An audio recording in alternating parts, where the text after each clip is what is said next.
नमस्कार दोस्तों, आपका स्वागत है हमारे YouTube चैनल माई सिलेबस में।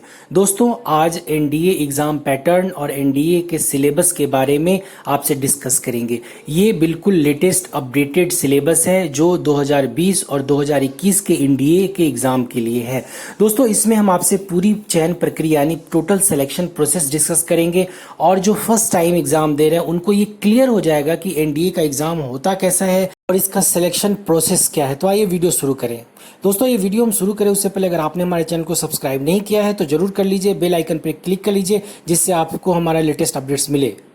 दोस्तों, अब हम जानते हैं कि एनडीए क्या है। तो एनडीए नेशनल डिफेंस एकेडमी है जो कि थल सेना, नौसेना और वायुसेना के विंग में प्रवेश के लिए ये एग्ज़ाम यूपीएससी द्वारा करवाया जाता है। प्रतिवर्ष एनडीए का एग्ज़ाम 2 बार आयोजित किया जाता है और वैसे कैंडिडेट्स जो इंडियन नेवी, इंडियन एयरफोर्स और इंडियन आर्मी में अपना सर्विस देना चाहते हैं ऑफिसर ग्रेड में, वो इस एग्ज़ाम को देते हैं। हम आगे इसके बारे में और डिटेल से चर्चा करेंगे। दोस्तों, अब आइए इसके पैटर्न पे चर्चा करें। तो इसमें जो प्रोसेस है, जैसे आप स्क्रीन पे देख पा रहे हैं, तो इसमें पेपर 1 जो रिटन टेस्ट होता है और पेपर 2 भी रिटन टेस्ट होगा। उसके बाद जब आप उसमें पेपर 2 में पास करेंगे, फिर आपका इंटरव्यू होगा, फिर आपका मेडिकल होगा, फिर आपका डॉक्यूमेंट्स वेरिफिकेशन होगा, तब जाके आपका सिलेक्शन होगा। अब हम इसका जो एग्ज़ाम के बारे में समझते हैं। जैसा हमने आपको पहले भी बताया कि साल में 2 बार इसके एग्ज़ाम होते हैं। उसके बाद नंबर ऑफ सेक्शंस जो होते हैं क्वेश्चंस के 2 होते हैं। एक मैथ्स होता है और दूसरा जनरल एबिलिटी टेस्ट होता है, जो पेपर 1 मैथ्स का और दूसरा जनरल एबिलिटी पेपर 2 होता है।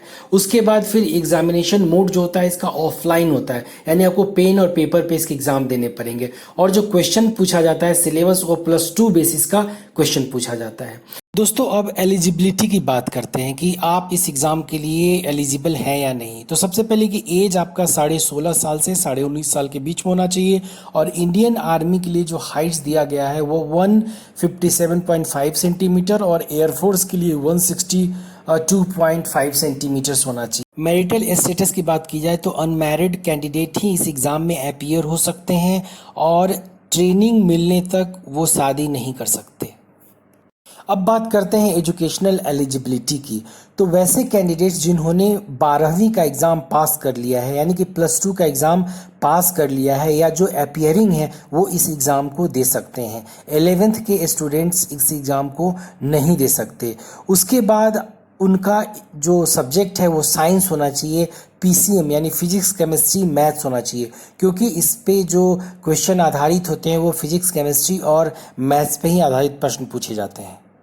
दोस्तों, एग्ज़ाम का जो मीडियम होता है वो इंग्लिश और हिंदी दोनों होता है, कोई एक आप सेलेक्ट कर सकते हैं। टोटल क्वेश्चंस जो होते हैं वो 270 यानी 270 क्वेश्चन पूछे जाते हैं, जिसमें से 120 क्वेश्चंस मैथ्स के होते हैं और 150 क्वेश्चंस जो होते हैं वो जनरल एबिलिटी टेस्ट के होते हैं। क्वेश्चंस टाइप में देखा जाए तो ऑब्जेक्टिव टाइप क्वेश्चन होते हैं, या इसको ऐसे भी कर सकते हैं कि मल्टीपल चॉइस क्वेश्चंस पूछे जाते हैं। मार्क्स जो होता है वो टोटल 900 मार्क्स का एग्ज़ाम होता है, जिसमें से 300 मार्क्स का मैथ्स और 600 मार्क्स का जनरल एबिलिटी का क्वेश्चन पूछा जाता है। टाइम की बात करें तो 2.5 घंटे इच सेक्शंस के लिए होते हैं, यानी 2 रिटन टेस्ट है, आपको 2.5 घंटे दोनों के लिए आपको मिलेंगे। दोस्तों, ये आपके लिए जानना बहुत ज़रूरी है कि ये एग्ज़ाम का जो पेपर वाइज क्या मार्क्स होता है। हम आगे इसको सिलेबस में भी डिस्कस करेंगे।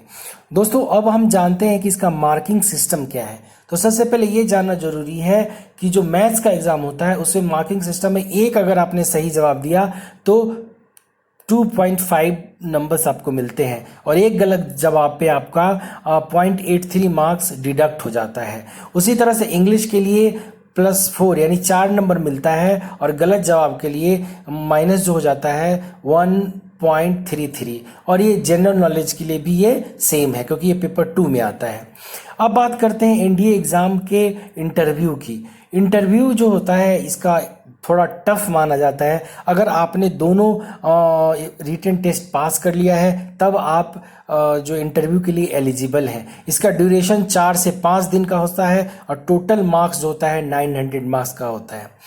दोस्तों अब हम इसके सिलेबस के बारे में जानते हैं। तो जैसा कि ये 3 मेन जो है सब्जेक्ट्स हैं, पहला मैथ्स, दूसरा इंग्लिश और तीसरा जीके। मैथ्स में 120 क्वेश्चंस रहेंगे, इंग्लिश में 50 क्वेश्चंस और जीके से 100 क्वेश्चंस आपसे पूछे जाएंगे। अब हम जानते हैं मैथ्स का सिलेबस क्या है। तो मैथ्स में trigonometry, differential calculus, algebra, integral calculus, differential equations, उसके लॉगरिथमिक फंक्शन, स्टैटिक्स, प्रोबेबिलिटी और वेक्टर से प्रश्न पूछे जाएंगे। ये वो सब्जेक्ट हैं जिसको आपको बहुत अच्छे से पढ़ना होगा, क्योंकि आपके प्रश्न इसी जो टॉपिक है मैथ्स के, इसी पे आधारित होगा। आप इसको बहुत अच्छे से पढ़िए, क्योंकि आपका बेसिक कंसेप्ट बहुत ज़रूरी है इस पे। दूसरा है आपका कि जनरल नॉलेज। जनरल नॉलेज जो होगा उसमें आपको फिजिक्स से क्वेश्चंस पूछे जाएंगे, केमिस्ट्री से पूछे जाएंगे, जनरल साइंस से, हिस्ट्री से, ज्योग्राफी से और करंट इवेंट से क्वेश्चंस पूछे जाएंगे। जो करंट अफेयर्स होता है उससे आपका प्रश्न आएगा। तो इसको बहुत अच्छे से तैयारी करें इसका, जिससे कि आपको सफलता मिलेगी। दोस्तों अब हम तीसरे इंग्लिश की ओर आते हैं कि इंग्लिश में आपको क्या पढ़ना पड़ेगा। तो इंग्लिश बहुत इम्पॉर्टेंट है। आपको इंग्लिश में ग्रामर और उसके यूसेज पढ़ने पड़ेंगे, वोकेबलरी पढ़ना पड़ेगा, जिसमें आपका वर्ड स्ट्रांग होना चाहिए, वर्ड कैपेसिटी होना चाहिए और कंप्रीहेंशन और प्लस कोहेंशन से प्रश्न आएगा। दोस्तों ये वीडियो कैसा लगा आप हमें कमेंट्स के जरिए बताएं और हमारे चैनल को सब्सक्राइब करके बेल आइकन पे क्लिक करें, जिससे कि आपको लेटेस्ट अपडेट्स मिले।